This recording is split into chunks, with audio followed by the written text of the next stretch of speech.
Hello world, Assalamu alaikum. This is Songlap News Now. Reading from Daily Amar Desh.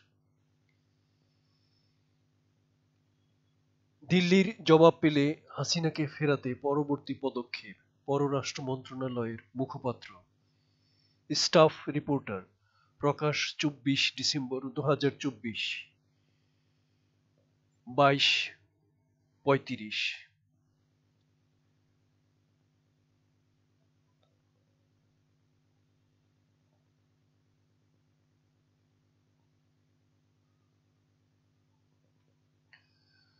ক্ষমতাচ্যুত সাবেক প্রধানমন্ত্রী শেখ হাসিনাকে ফেরত পাঠানোর বিষয়ে ভারতকে যে চিঠি দেওয়া হয়েছে সেটির উত্তর এলে পরবর্তী পদক্ষেপ নেওয়া হবে। এই চিঠির জবাব এখনো আসেনি।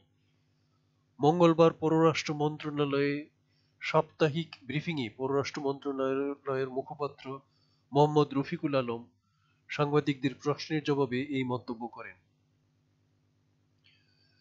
আরেক প্রশ্নের জবাবে মুখপাত্র বলেন, স্বাভাবিক সময়ের মধ্যে চিঠির জবাব না এলে ভারতকে তাগাদাপত্র দেওয়া হবে।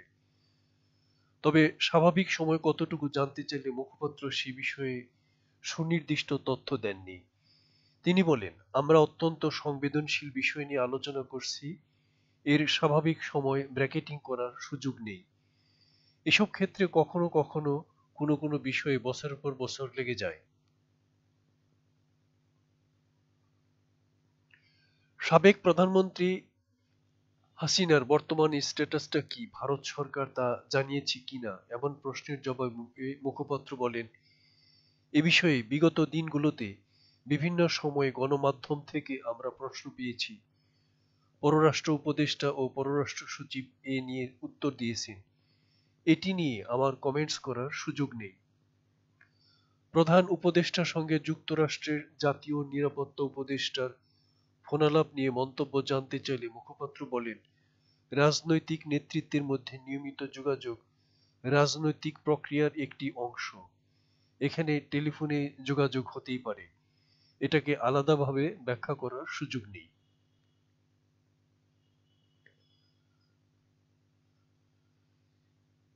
স্থানীয় সময় সোমবার হোয়াইট হাউসের ওয়েবসাইটে প্রকাশিত এক বিবৃতিতে বলা হয়েছে, জাতীয় নিরাপত্তা উপদেষ্টা জ্যাক সুলিভান বাংলাদেশের অন্তর্বর্তী সরকারের প্রধান উপদেষ্টা ডক্টর মোহাম্মদ ইউনূসের সঙ্গে আজ কথা বলেছেন।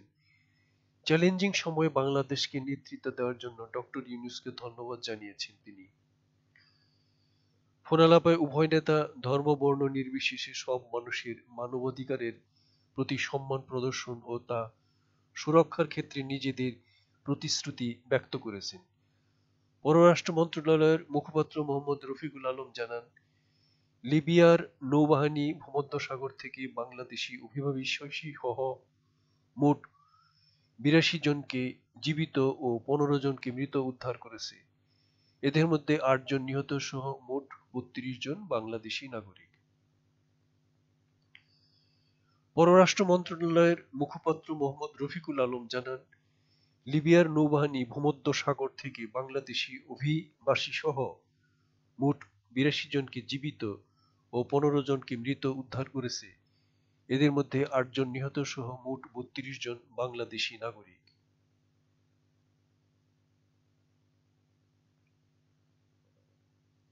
আই ভোট, একটি স্পর্শে একটি ভোট সমগ্র জাতির জন্য একটি চূড়ান্ত নির্বাচনী সমাধান। আই ভোটের নকশা ও প্রস্তুতকরণ দুটোই হয়েছে সর্বসাধারণ ভোটারদের জন্য, যেন সবাই একটি স্পর্শে একটি ভোট দিতে পারেন।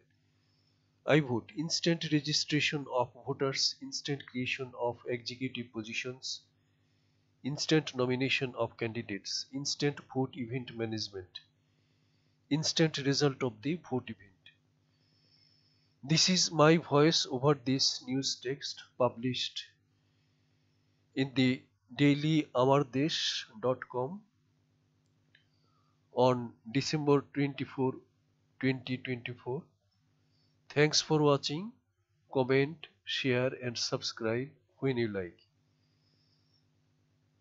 Thank you very much.